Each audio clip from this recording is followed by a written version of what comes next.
Excusez-moi, monsieur, je cherche le bureau de l'URSSAF, s'il vous plaît. C'est là. Ok, merci.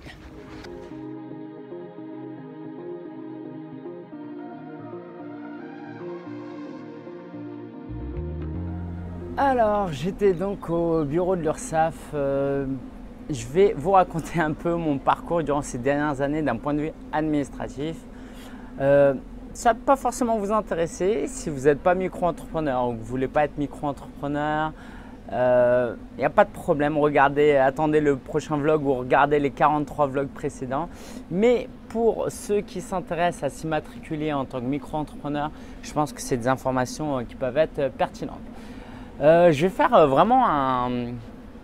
je vais revenir vraiment, je vais faire l'historique. Je pense qu'il y a 5-6 ans, je me suis mis en auto-entrepreneur. Ça venait plus ou moins de commencer. Ça s'appelle maintenant le régime micro-entrepreneur. Ok. Et en fait, ça consiste en quoi? Ça consiste à quand on est en profession libérale, c'est-à-dire quand on vend des services et pas de la marchandise, quand on n'est pas dans le commerce, mais quand on vend du service, des prestations de services intellectuels, ça consiste à reverser environ un quart de notre chiffre d'affaires, donc de tout ce qu'on gagne, au RSI. D'accord? Donc ça paye des cotisations. Voilà, si on tombe malade, ça contribue un peu à ça.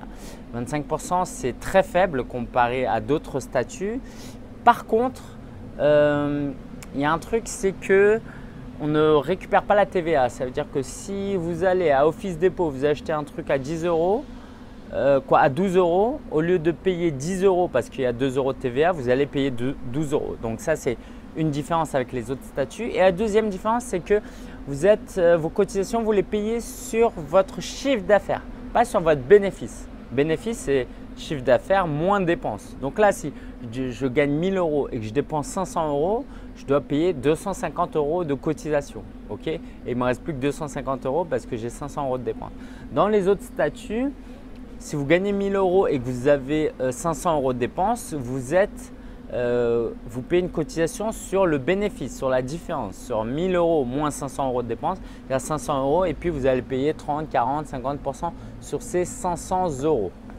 Donc ça, c'était la différence. Et la première bêtise, parce que moi je démarre, je connais personne autour de moi qui démarre en auto-entrepreneur, je fais ça seul dans ma chambre, je me mets en commerçant. Donc il y a 3 choix en fait. On peut être artisan, commerçant ou profession libérale. Artisan, bon, c'est l'artisanat quoi. Et commerçant, je me suis dit, je fais du commerce quoi. Et non, en fait, commerçant, c'est quand vous vendez des biens palpables, des biens matériels. Et ça, c'est un autre régime en plus de cotisation. Et donc, pendant 4-5 ans, et jamais personne m'a dit que c'était pas bon. Et donc, voilà, j'étais en commerçant. Alors, le truc, c'est que j'ai pas toujours été super, je sais pas si on peut dire ça en plus devant les bureaux de l'URSSAF, mais je n'ai pas été super réglo, j'en suis pas du tout fier, ok. Mais je n'ai pas toujours déclaré mes revenus parce qu'il y a des moments où je gagnais très peu. Bref, c'est pas une bonne raison non plus, mais voilà, je m'explique. Donc j'ai fait comme ça a fonctionné. Et puis fin d'année dernière, 2016, je me suis dit maintenant je fais les choses bien. Je commence à gagner plus d'argent, j'ai de meilleurs contrats. Maintenant, je veux avoir un statut où j'ai un comptable, je suis mon administratif, je suis en règle et puis même vis-à-vis de mes valeurs, ça ne correspondait pas quoi, de cette triche. Du coup, j'ai beaucoup regardé les différents statuts qui étaient disponibles.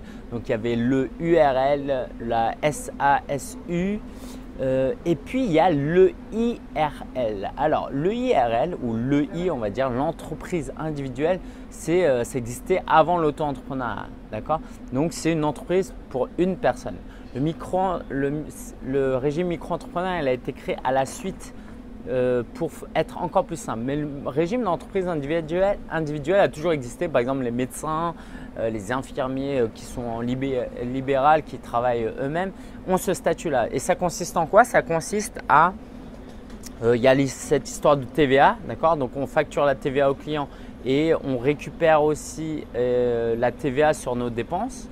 Et puis, on est imposé non pas sur on paye ses cotisations non pas sur le chiffre d'affaires, mais sur les bénéfices. Ça veut dire que si je gagne 1000 euros et que je dépense 800 euros, je ne vais pas mourir, ok? Je ne vais pas payer 250 euros. Je vais juste payer les cotisations qui sont environ de 40% sur les 200 euros. Je ne vais pas revenir sur pourquoi j'ai choisi ce statut. C'était juste pour vous donner une idée. Et en fait, le problème, c'est quoi? C'est que j'ai dû cesser mon activité d'auto-entrepreneur parce que j'étais en commerçant. Pour démarrer une activité en entreprise individuelle, en profession libérale. Et en fait, mon activité, elle n'a pas vraiment changé, c'est juste le prolongement. Mais administrativement, en gros, je suis parti de vendre des hand spinners à vendre du coaching. Okay, donc administrativement, il a fallu que je fasse une cessation d'activité. Et en fait, c'est pour ça que je suis venu parce que je pensais juste faire une modification d'activité, mais c'est ce qu'on m'avait conseillé à l'URSSAF en plus. Ça n'avait pas marché et là en fait ils m'ont envoyé un document. Il faut d'abord que je cesse mon activité d'auto-entrepreneur, de micro-entrepreneur en commerçant au 31 décembre 2016 et que je démarre mon activité en EIRL, en profession libérale au 1er janvier. Donc là, en fait, aujourd'hui, je suis immatriculé au niveau du tribunal de commerce, mais pas au niveau de l'URSSAF et le RSI. En gros, c'est quoi? Vu qu'il y a plein de… En gros, je ne paye pas mes cotisations parce qu'on ne me demande pas de payer mes cotisations parce que je ne suis pas immatriculé chez eux. Pourtant, je suis bien en règle auprès du tribunal de commerce. Alors, je suis sûr que certains d'entre vous vont se dire mais c'est compliqué tout ça. C'est compliqué, il y a des bonnes et des mauvaises raisons à ça. Si vous allez, moi j'étais au Burkina l'été dernier ou vous allez en Chine, tout est plus simple. Mais tout est plus simple pourquoi? Pas parce que tout est mieux géré, mais parce qu'il y a moins de règles. Donc s'il y a moins de règles, quand vous avez des problèmes aussi, vous êtes moins bien protégé, il y a plus de soucis. En France, pourquoi c'est si compliqué? Il y a des mauvaises raisons à ça, des mauvaises gestions. Peut-être que ceux qui nous dirigent n'ont pas vraiment cette compréhension des entrepreneurs. Ils ne se mettent pas à la place des entrepreneurs. Voilà, c'est des bureaucrates, des gens qui travaillent dans des bureaux, qui ont fait l'ENA, je sais pas, qui décident, qui ont fait de la politique et qui n'ont pas été entrepreneurs, ou quand ils le sont, ils sont tellement bien accompagnés qu'ils ne se prennent pas la tête avec ça. Et du coup, ils ne voient pas le quotidien d'un entrepreneur. Donc ça, c'est un problème effectivement, et bon, j'ose espérer qu'avec le nouveau gouvernement, les choses vont changer. Mais c'est très important de ne pas se laisser abattre par ça. Par exemple, j'en discutais avec d'autres entrepreneurs que je vais citer comme Rémi Bigot, qui lui va dire faut pas travailler avec le RSI parce que c'est plein de complications administratives. Mais moi, j'estime qu'on ne choisit pas un statut parce que c'est compliqué. Bien sûr que le jour où je vais vraiment avoir des problèmes, je vais peut-être regretter ces propos-là. Mais moi, je choisis un statut pour optimiser ma fiscalité, pour optimiser ma retraite et pour s'adapter à mon style de vie. Et je ne vais pas commencer à râler et à me plaindre et à jouer la victime parce que les choses se passent mal. Les choses se passent mal, c'est compliqué et puis alors c'est comme ça, c'est tout. On va aller de l'avant, on ne va quand même pas se plaindre d'être en France. Il y a quand même de très très belles choses. C'est peut-être moins rapide, plus compliqué. Mais quand on est entrepreneur, il faut adopter une mentalité d'entrepreneur. Si on se plaint, on se dit que c'est nul, c'est pas comme ça qu'on réussit, c'est nul. Si on se plaint, on essaie de faire progresser les choses, mais on avance, on n'abandonne pas. S'il faut que je revienne 10 fois ici, je reviendrai 10 fois ici. Et donc voilà, c'était un petit mot d'encouragement à vous donner. Si vous prenez la tête avec toute l'administratif, ça fait partie de la vie, hein. Bienvenue dans le monde de l'entrepreneuriat. Et puis peut-être que voilà, à force de faire des vidéos comme ça, de se plaindre de manière constructive, dans 10 ans, 20 ans, la génération prochaine aura plus de facilité. Alors pour ma part, j'ai envoyé le document de cessation d'activité récemment. Quand ce sera réglé, il faudra que j'enclenche du coup auprès de l'URSSAF le paiement des cotisations parce qu'aujourd'hui, on ne m'a rien demandé de payer. Et en fait, les 2 premières années, je crois qu'on paye juste 300 € par trimestre parce que c'est une facilité pour nous permettre de ne pas payer trop de cotisations. Et en fait, on doit bien plus que 300 € par trimestre quand on gagne de l'argent et on rattrape ça la 3e année. Donc, il va falloir que je fasse des économies pour la 3e année.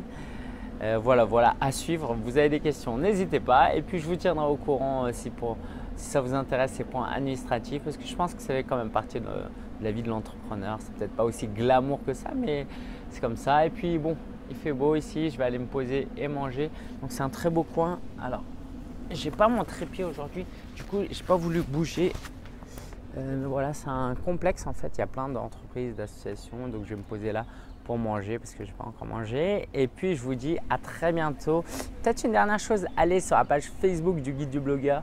J'ai beaucoup de contenu en ce moment, le livre va bientôt sortir dans 8 jours. Du coup, je suis en train de créer plein de vidéos en live chaque jour. Suivez, et si vous avez déjà commandé le guide du blogueur, laissez un commentaire et puis vraiment j'aimerais vous remercier personnellement. Si vous ne l'avez pas fait encore, checkez. Et puis soirée de lancement le 2 juin, vendredi, si vous êtes dispo, c'est à l'espace de coworking Le Bloc à Paris. Je serai extrêmement ravi de vous y retrouver. Donc je vous dis à très bientôt. Ciao.